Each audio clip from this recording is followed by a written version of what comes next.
Já está gravando. Vou transmitir a tela aqui. Nome, número e série no chat. Boa tarde a todos. Hoje acredito que a aula seja um pouco mais curta do que as demais. Vai ser mais tranquilo.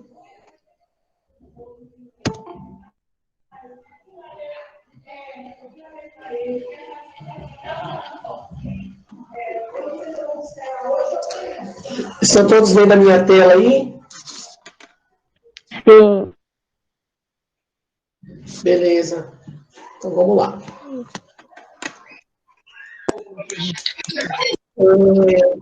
Eu vou direto para a aula em si, porque a minha ideia é fazer a devolutiva das últimas duas atividades juntas, tá? Como era uma atividade bem simples de verdadeiro e falso, a última que vocês fizeram, eu vou juntar com a atividade referente a esta aula e fazer uma espécie de jogo, igual a gente estava fazendo, não um quiz. Para que vocês participem dele de uma forma diferente. Belezinha? Então, na aula anterior, a gente tratou, ou falou um pouquinho sobre o feminino. Fizemos um quiz e um jogo de forca, utilizando palavras referentes aos principais métodos contraceptivos, né, camisinha, DIU, pílula de emergência, né, que é a chamada pílula do dia seguinte, anticoncepcional, diafragma, enfim. Falamos sobre esses dois pontos. Nesta aula, nós vamos falar um pouquinho sobre o sistema reprodutor masculino, o sistema referente aos mamíferos biologicamente machos, né? Quais são as principais estruturas, as principais funções de cada estrutura, discutir um pouquinho. Acredito eu que, apesar dos nomes serem mais complicados e mais subdivididos, é um sistema mais simples de compreender. Então, ele é um pouquinho, acredito que seja mais rápido. Então, aqui eu tenho uma foto, né, uma ilustração em corte, tá? Então, é como se a pessoa estivesse de lado e eu tivesse feito um corte na transversal. O sistema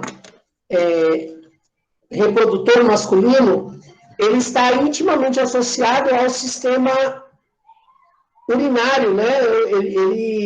Alguns órgãos, inclusive, compartilham funções, ora no sistema urinário, o urogenital ou genital, e no sistema reprodutor também. Então, como compostos básicos, a gente tem os testículos, revestido por uma bolsa escrotal.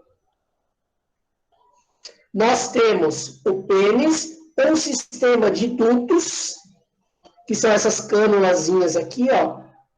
Deixa eu ver se eu acho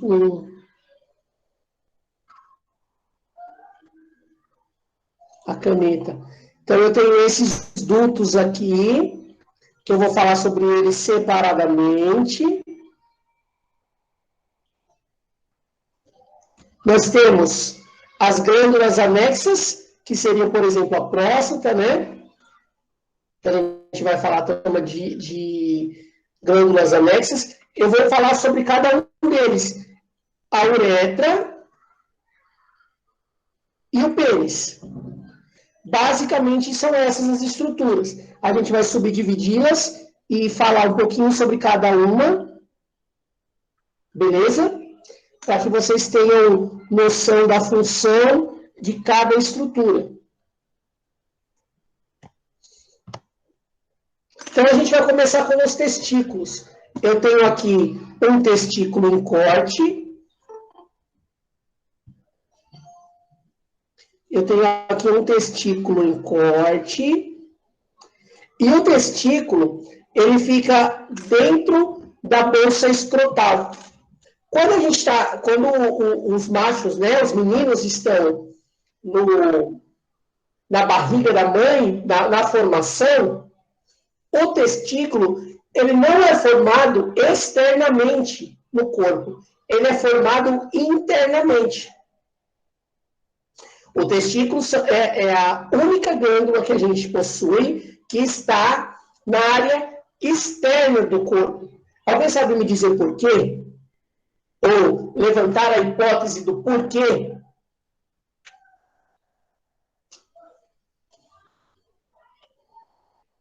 Ou não? Repete a pergunta, professor. Os testículos são a única glândula existente no corpo que fica do lado de fora do corpo. Ela não está anexada, ela mesma não está anexada ao corpo. Alguém sabe me dizer por quê?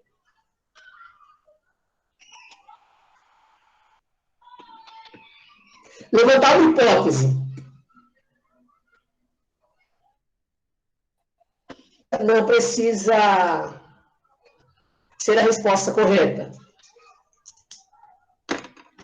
Não? Então vamos lá. Ó, os testículos, ó, vamos imaginar isso aqui sendo a área interna do corpo. Tá? Isso aqui que eu estou riscando. A barriga. Quando estamos dentro do útero sendo formados, né, os indivíduos do sexo masculino, esse testículo, ele é formado nessa região aqui. Apenas no final da formação, esses testículos saem dessa região e vão em direção à área externa, descendo, né, literalmente descendo na área externa. Pelo seguinte, os testículos são os produtores de espermatozoides. Então, nós temos esse monte que a gente chama de glóbulos aqui, né? Os glóbulos seminíferos, essas linhazinhas aqui dentro, e elas são as responsáveis pela formação dos espermatozoides. E os espermatozoides precisam de uma temperatura abaixo do que a temperatura do meu corpo possui para sobreviver. Então, o que acontece? Se o testículo estivesse na área interna do corpo, nessa região aqui ainda, os espermatozoides seriam fabricados, né? Fabricados, produzidos pelo testículo, e iriam morrer. Porque a temperatura é mais alta do que o espermatozoide consegue aguentar. Por isso, acontece o seguinte, quando no sacro escrotal, que é essa região aqui que eu estou circulando, ó, no sacro escrotal, quando está muito calor, ele dilata, aumenta de tamanho, para que a distância entre o corpo,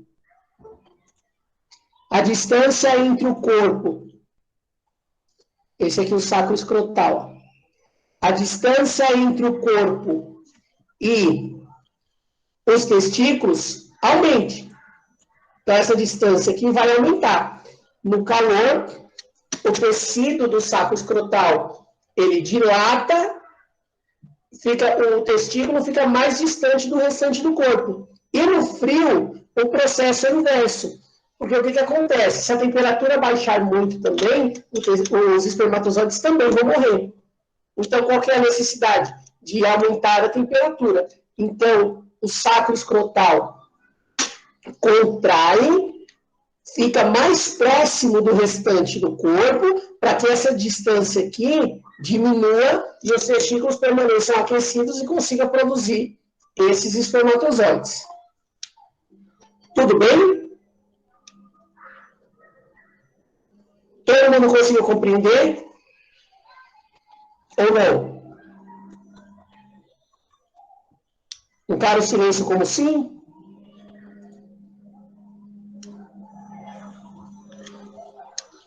Encara o silêncio como sim ou como não? Lembrando que eu estou falando apenas dessa região aqui, ó.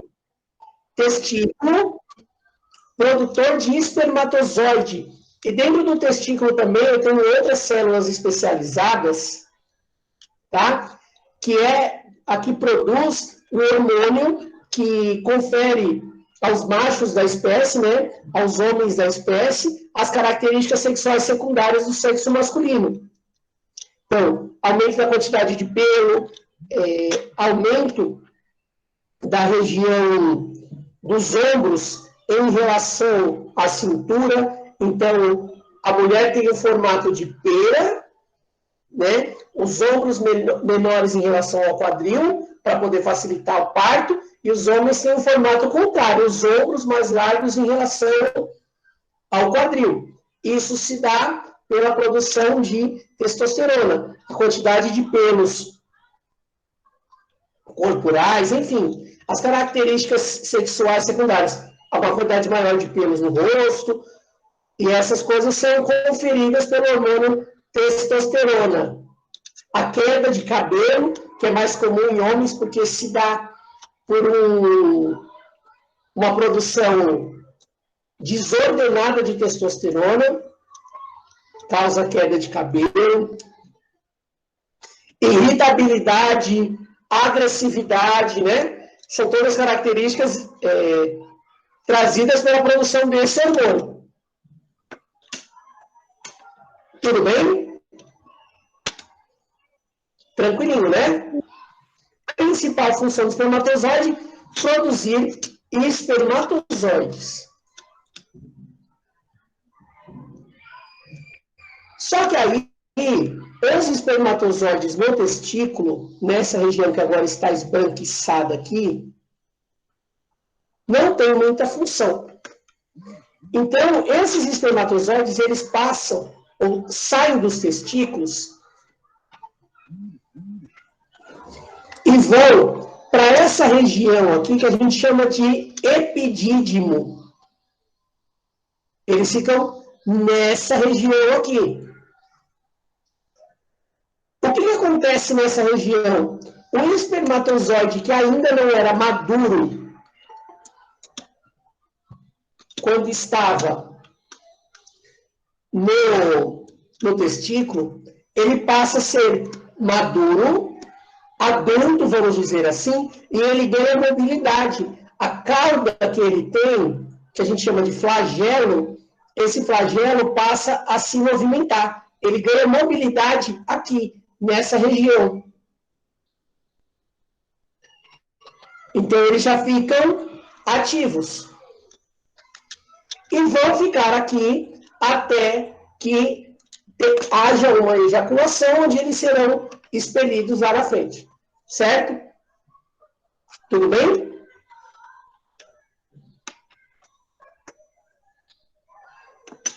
Tudo bem?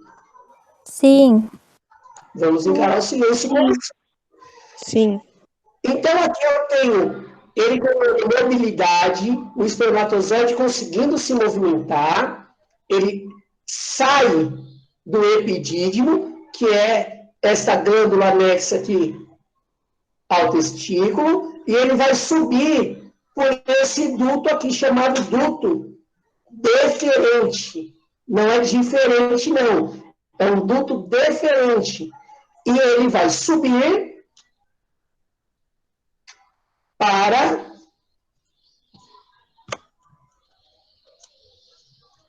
a vesícula seminal. Então, ó, testículo, epidídimo, que é essa região aqui, espermatozoide ganhou mobilidade. Ele sai pelos dutos, sobe o canal deferente, vem até a vesícula seminal. Na vesícula seminal, ele vai ganhar líquidos que vão estar no sêmen. Então, até aqui, eu só tenho espermatozoides, puro e simples. Só que na ejaculação, não existem só espermatozoides, existem vários outros líquidos, né? Líquidos nutritivos para o espermatozoide, por assim dizer, que vão alimentar muito entre aspas, esse alimentar, esses espermatozoides, e vão torná-los aptos a fecundar uma possível fêmea aí após a ejaculação. Tudo bem? Tudo conectado até aqui, né? Sim. Belezinha. Além da vesícula seminal, uma outra estrutura que também faz isso, que também produz líquido para tornar esses espermatozoides ou esse sêmen mais líquido, mais fluido, é a próstata, que é esta região aqui. É uma região interna e ela tem como função deixar o sêmen um pouco mais líquido para que esses espermatozoides, após a ejaculação, seja capaz de, nesse líquido, se movimentar e encontrar o óvulo para uma possível fecundação. Aí eu vou falar um pouquinho sobre o exame constrangedor, né, que é o exame de toque retal. O porquê que o exame para procurar uma anomalia na próstata é feito através do toque retal, né, o toque no ânus. Esta aqui é a próstata, esse aqui é o reto. Certo? O que acontece? Quando a próstata está em um tamanho normal, a parede do reto não é comprimida. Né? Ela não sofre nenhum tipo de aperto. Quando a próstata precisa trabalhar muito, ou ela está com algum problema e ela aumenta de volume, olha essa daqui, a próstata com volume aumentado, ó. Tá vendo a parede do reto, que antes estava passando normal, como ela deu uma apertada aqui? Conseguiram ver? Ou não? Sim. Dá para ver, né? Então, quando a próstata aumenta de volume, vamos imaginar aqui, próstata, parede do reto, internamente. Num tamanho normal, ela está muito próxima dessa parede. Só que ela não afeta.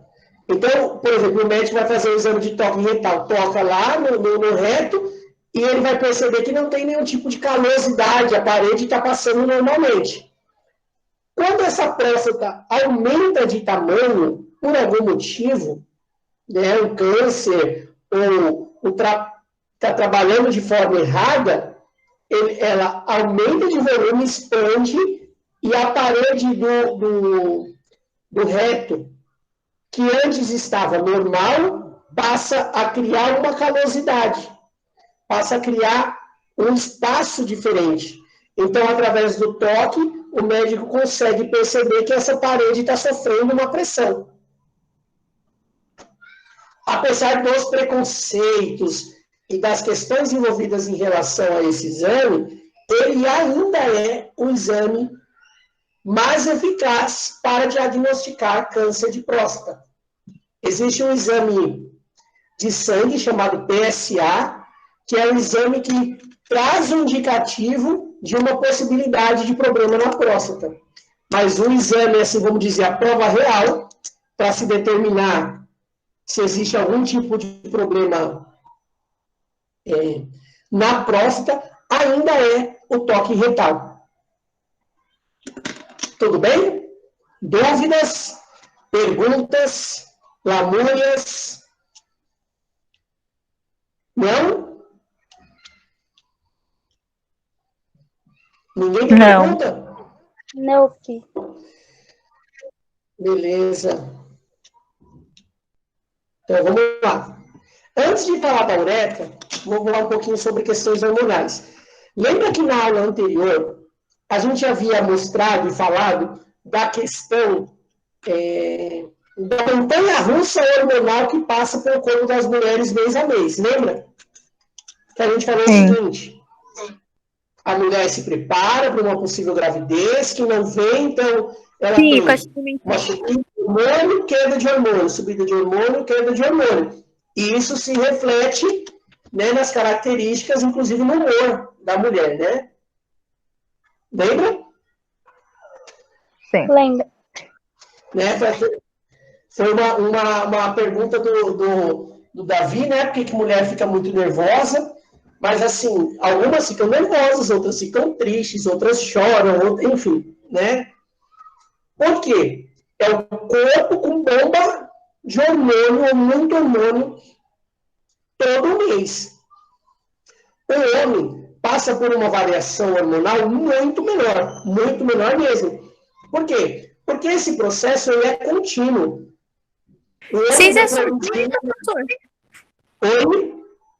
Vocês homens sortudo, então, hein? A quantidade, a produção de espermatozoides, ela é contínua, né? De testosterona. Então, produz espermatozoides, se existe ejaculação, esse espermatozoide é expelido, enquanto isso o testículo está produzindo mais. Se não tem, não existe a ejaculação, esses espermatozoides são reabsorvidos pelo corpo, né? Os nutrientes, enfim, o corpo faz esse processo de reabsorção, então esse processo ele é contínuo. Então, geralmente, essas questões hormonais que abalam as questões de humor, né, variações de humor no homem, ela é menor. O que acontece é o seguinte, que a testosterona é um hormônio que acredita, né, ou dá ao homem a questão da agressividade, né, da força física, de querer resolver as situações com força física. Então, é um hormônio que em excesso, por exemplo, pode trazer irritabilidade. Mas, ainda assim, é muito menor do que acontece com o corpo feminino. O corpo masculino, ele evoluiu de novo, entre aspas, para que esteja sempre pronto e seja sempre capaz de fecundar uma fêmea. Independente da fêmea, como é que eu posso dizer? Independente da fêmea, não. A fêmea estando no cio, ou em período fértil, o macho é capaz de fecundar. A fêmea só consegue fecundar, né, ou ter o filhote, quando ela está no período fértil. Então, foram evoluções diferentes que ocasionaram possibilidades positivas e negativas, né, para cada um dos lados. A fêmea garante que o filhote é dela, o macho não. Mas aí a fêmea passa por processos que provavelmente demandam mais energia do corpo dela do que o homem. Mas ela garante que o filhote é dela. Ela garante que ela está perpetuando a espécie. O macho nunca tem essa garantia. Né? Só tem o possível exame de DNA, mas a gente está falando de natureza aqui. Beleza? Beleza?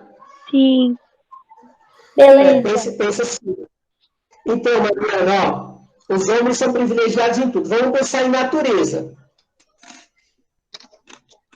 Todo esse processo, a função na natureza de um animal macho e fêmea é perpetuar a espécie.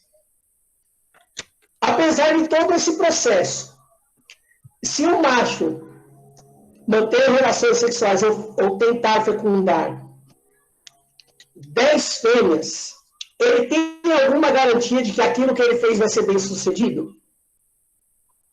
Não. Eu acho que sim. De jeito nenhum. Ele pode ter tido relação sexual com 10 fêmeas e nenhuma delas gerar o filhote dele. Certo? Agora, a fêmea, a partir do momento que ela tem um filhote no útero, ela sabe que é dela. Então, ela garantiu a perpetuação da espécie.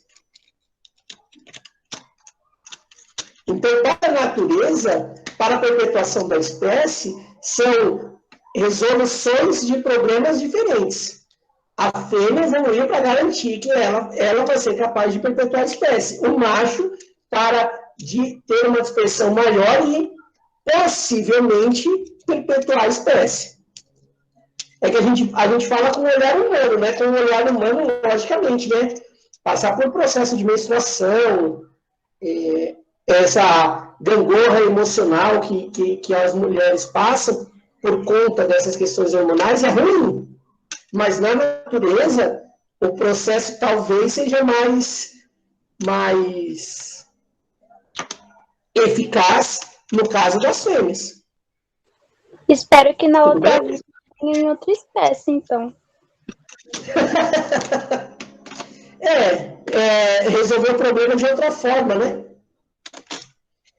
Se a forma for eficaz, for adaptada, ela é passada para frente, para as gerações seguintes.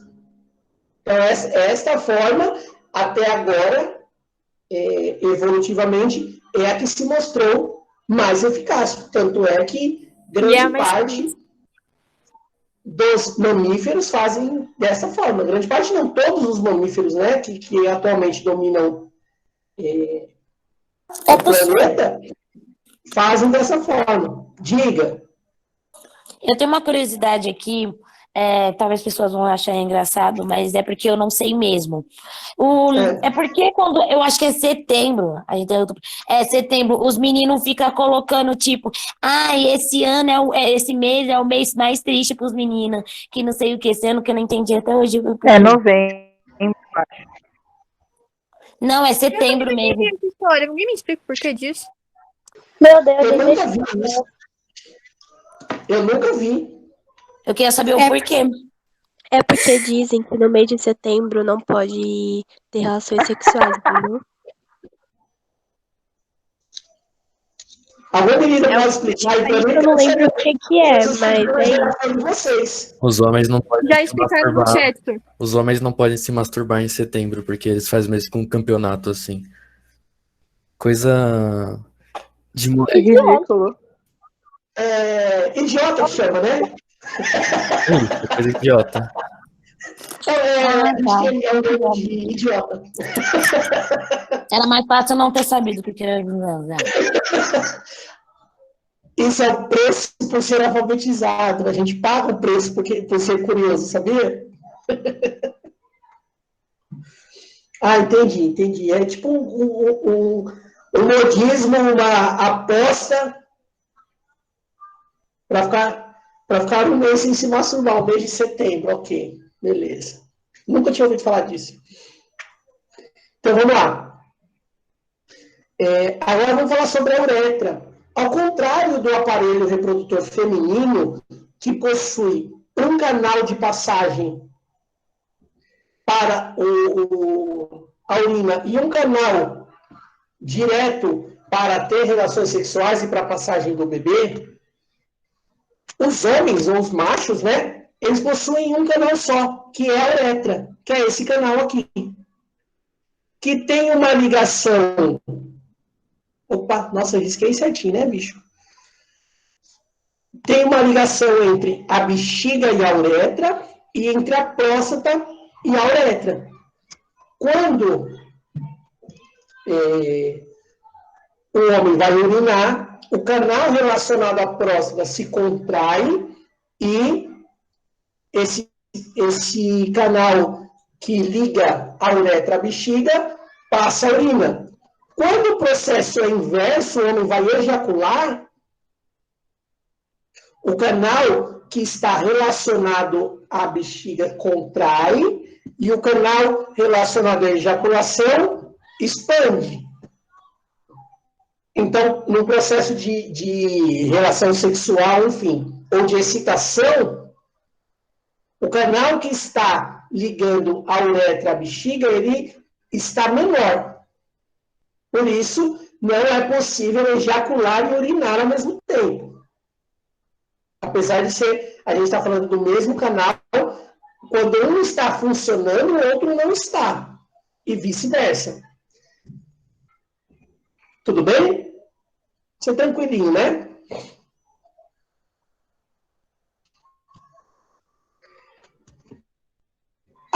além disso,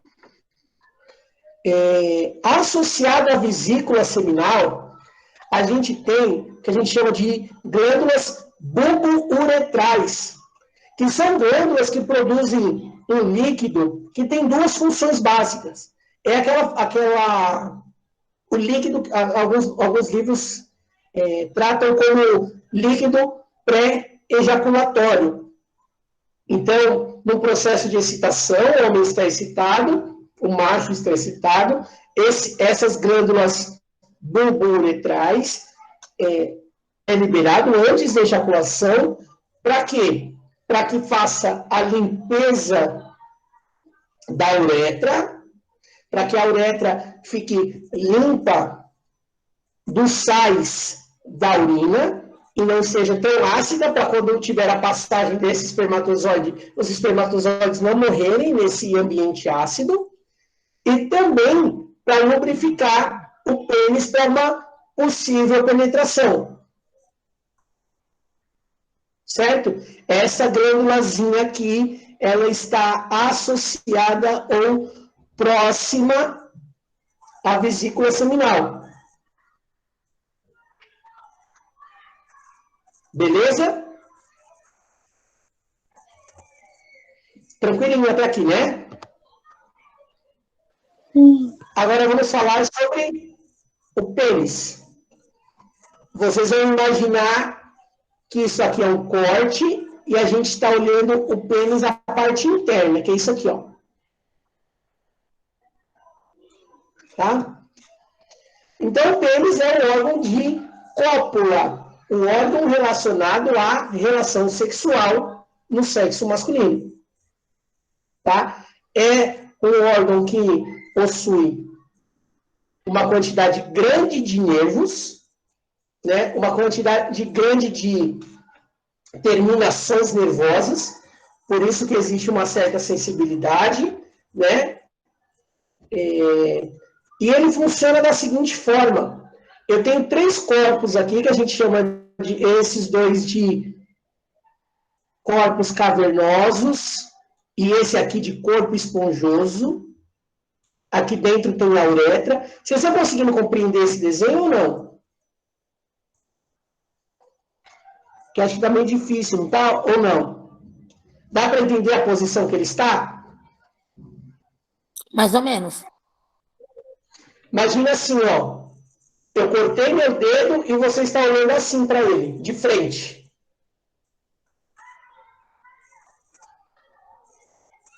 Foi? Sim. É isso que aconteceu. Tem o pênis e cortou e você está olhando de frente para ele. Então, eu tenho 2 corpos cavernosos, que são esses dois aqui, e um corpo esponjoso, que é esse que fica em volta da uretra, que é por onde saem tanto os espermatozoides quanto a urina. Ô, professor, Em um processo... Oi? aquela doença que os homens têm é alguma coisa precoce, que eu não sei o nome. Isso é de família ou qualquer um pode pegar? É disfunção, né? Não é nem doença. Vou explicar. Deixa eu só terminar aqui. Vamos lá. O que acontece? Quando existe um processo de excitação, o homem, por algum motivo, está excitado, essas 2 artérias aqui, elas irrigam sangue para o pênis. Então, o pênis não tem um osso para deixá-lo ereto, não. Ele fica ereto ou flácido pela entrada de líquido, sangue, então aumenta o volume, ele fica mais rígido, diminui o volume de sangue, ele fica flácido. Certo? E esses corpos cavernosos aqui, eles funcionam ou parecem...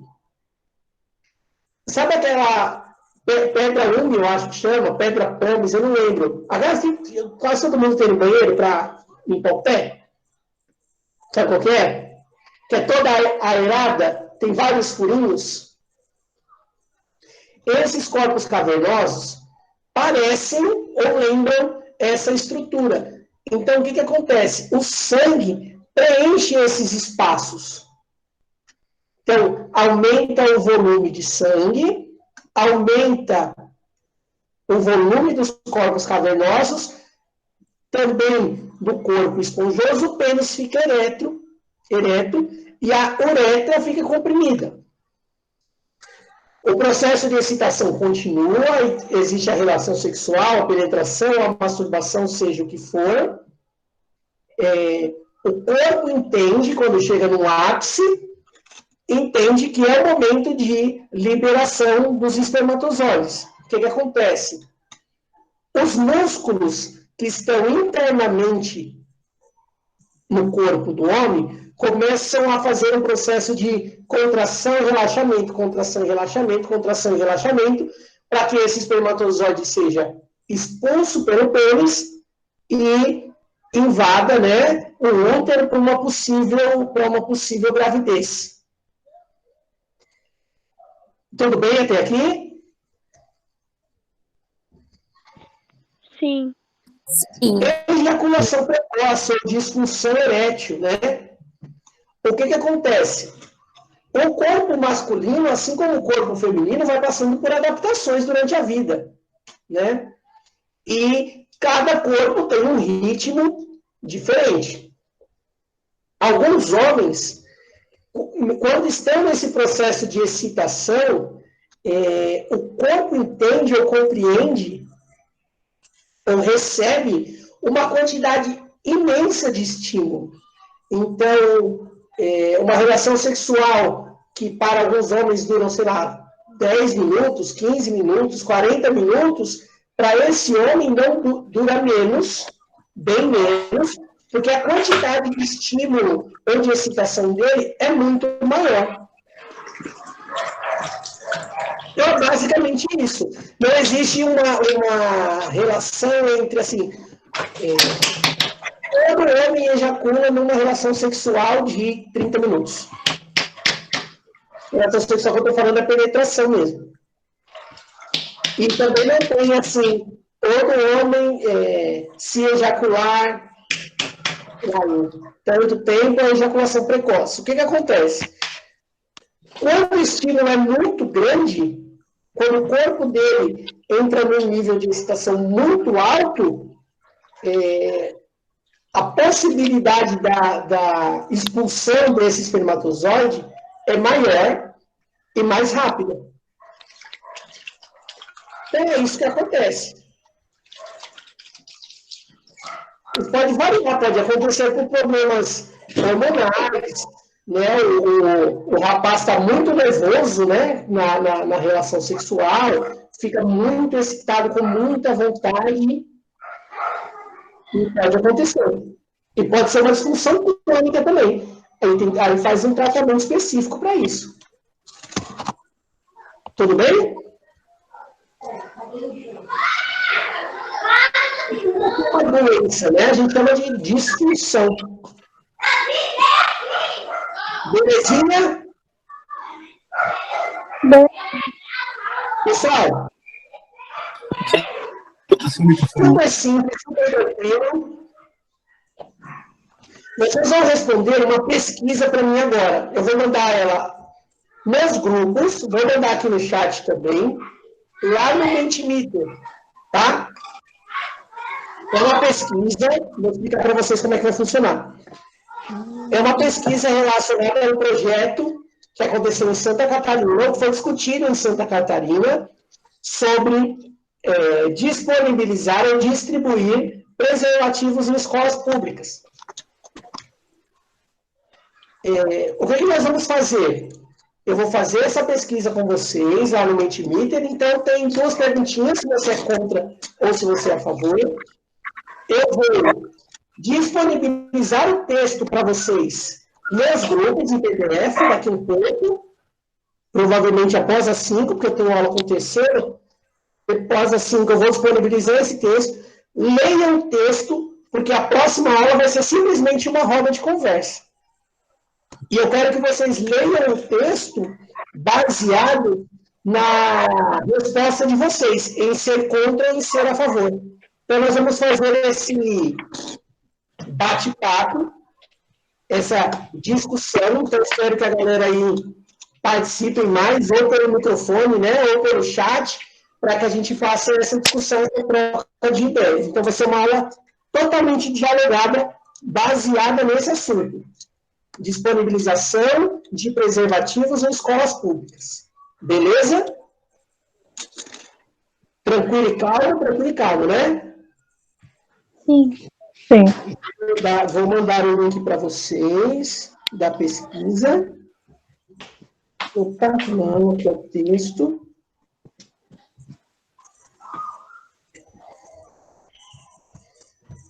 Não respondam ainda, espero eu abrir a tela do... Deixa eu abrir logo antes da gente...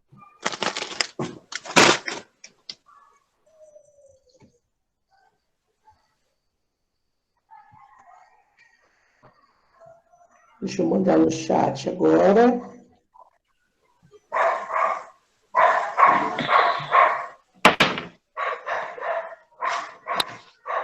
Está no chat de vocês também.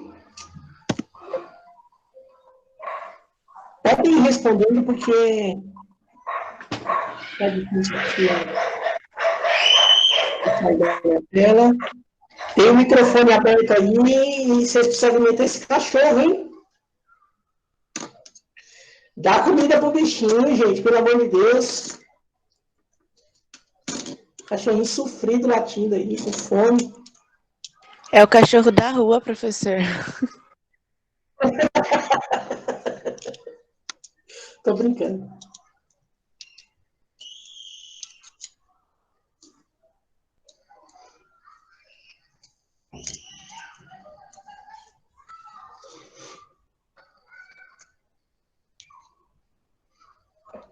Nossa, como a minha internet está ótima hoje, hein? Graças a Deus.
O subtítulo todo mundo conseguiu ver, né?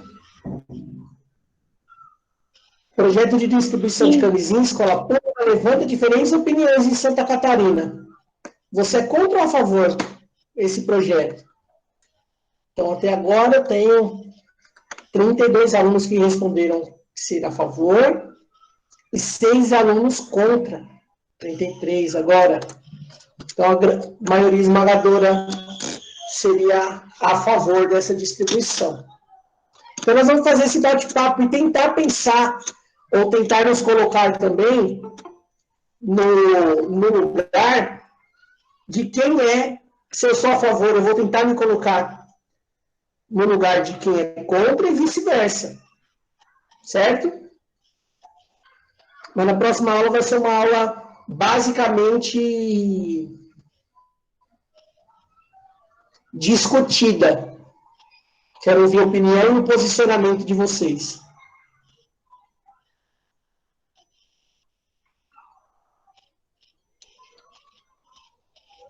Bom, vou fechar aqui a pesquisa.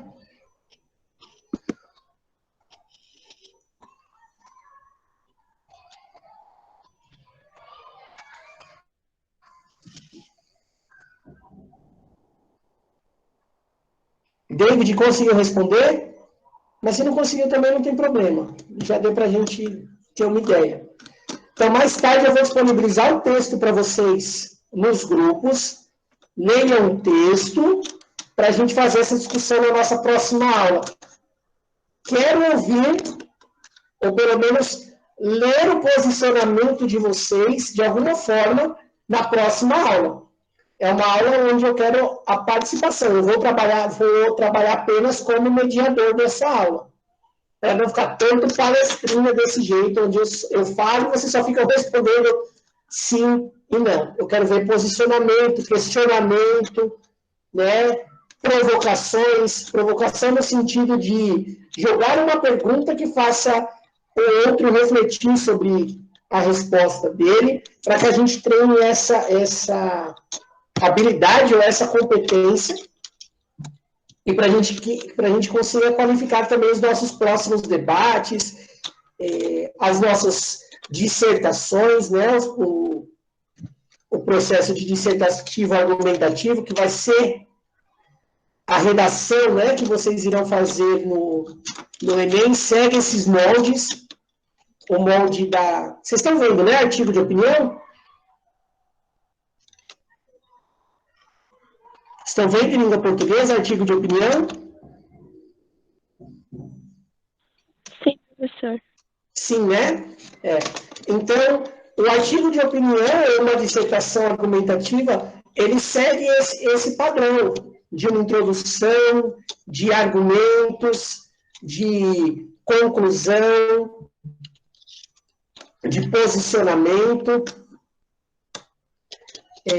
Então, aí a gente, em algum momento, a gente vai ter que se posicionar. Eu também, talvez, Mariana, você não tenha, e isso é bom pensar assim, você não tenha condições de se posicionar porque você não conhece o assunto ainda.